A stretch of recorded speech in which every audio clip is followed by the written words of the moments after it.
He armado una lista de reproducción para cada uno de los capítulos que abarcaré en estos videos.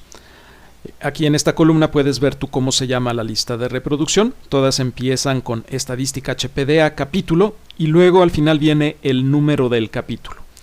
Así, por ejemplo, en el capítulo 1 podemos ver a la derecha cuál es la liga que nos lleva a la lista de reproducción, y en la siguiente columna podemos ver cuáles son los temas que se tratan.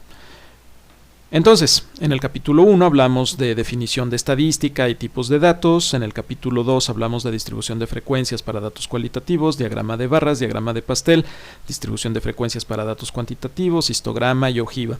En el capítulo 3 hablamos de la media aritmética, de la mediana, de la moda, de la media ponderada, de la media geométrica, el rango, la desviación media, la media aritmética para datos agrupados, la mediana para datos agrupados, la moda para datos agrupados y la varianza y desviación estándar para datos agrupados. En el capítulo 4 se tocan los siguientes temas: diagrama de puntos, diagrama de tallo y hojas, cuartiles, deciles y percentiles, diagrama de cajas, sesgo, diagrama de dispersión, tabla de contingencias. En el capítulo 5 se tocan ya temas de probabilidad, reglas de probabilidad, probabilidad marginal, conjunta y condicional y el teorema de Bayes. El capítulo 6 toca cuatro subtemas, y por eso decidí mejor hacer una lista de reproducción para cada subtema. Entonces, en el capítulo 6A se toca el tema de concepto de valor esperado. En el capítulo 6B se habla de distribución uniforme discreta. Capítulo 6C se habla de distribución binomial. Capítulo 6D se habla de la distribución de Poisson. Y listo. Como puedes ver, estos temas hablan de distribuciones discretas. Ya en el capítulo 7 hablo de distribuciones continuas, y como son también 3 subtemas, hice una lista de reproducción distinta en cada caso. Capítulo 7A se habla de la distribución uniforme continua. Capítulo 7B, distribución exponencial. Capítulo 7C, distribución normal.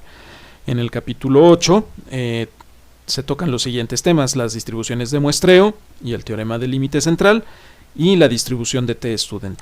Capítulo 9, lo hago un poco para arriba para ver mejor. Capítulo 9, hablamos de intervalos de confianza para datos cuantitativos y también los intervalos de confianza para datos cualitativos, del tamaño de muestra para datos cuantitativos y del tamaño de muestra para datos cualitativos.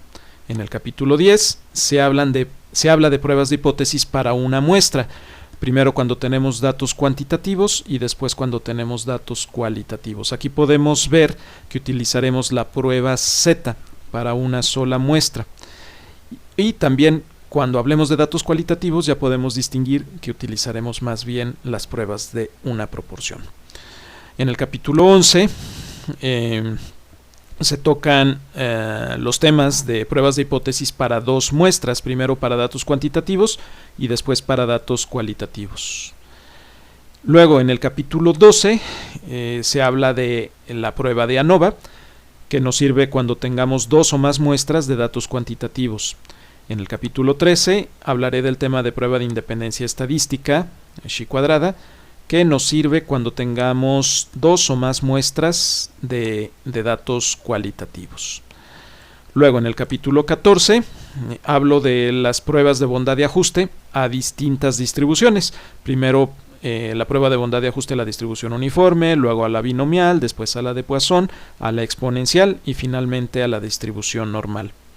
En el capítulo 15 hablo de intervalos de confianza para la varianza y la desviación estándar, de la prueba de hipótesis para una varianza, la prueba de Xi cuadrada, de la prueba de hipótesis para 2 varianzas, la prueba F, la prueba de Bartlett para 2 o más varianzas cuando los datos son normales, y la prueba de Leven para 2 o más varianzas cuando los datos no son normales.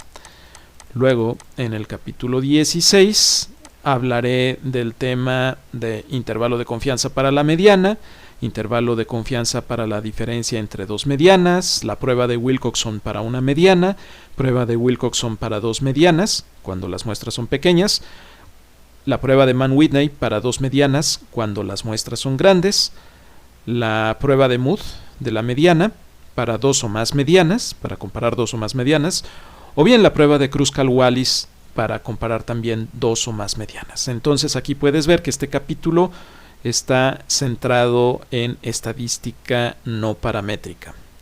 Capítulo 17, hablamos de análisis del sistema de medición cuando los datos son cualitativos, y en el capítulo 18 también del análisis del sistema de medición cuando los datos son cuantitativos. Ya en el capítulo 19 tocó el tema de la capacidad del proceso, primero para datos cuantitativos y después para datos cualitativos. Y en el capítulo 20 hablo de gráficas de control. Primero de X barra R, luego de X barra S, luego IMR, luego la gráfica de control NP, la gráfica de control P, la gráfica de control C y la gráfica de control U. Espero que todos estos temas sean de tu interés. Hasta pronto.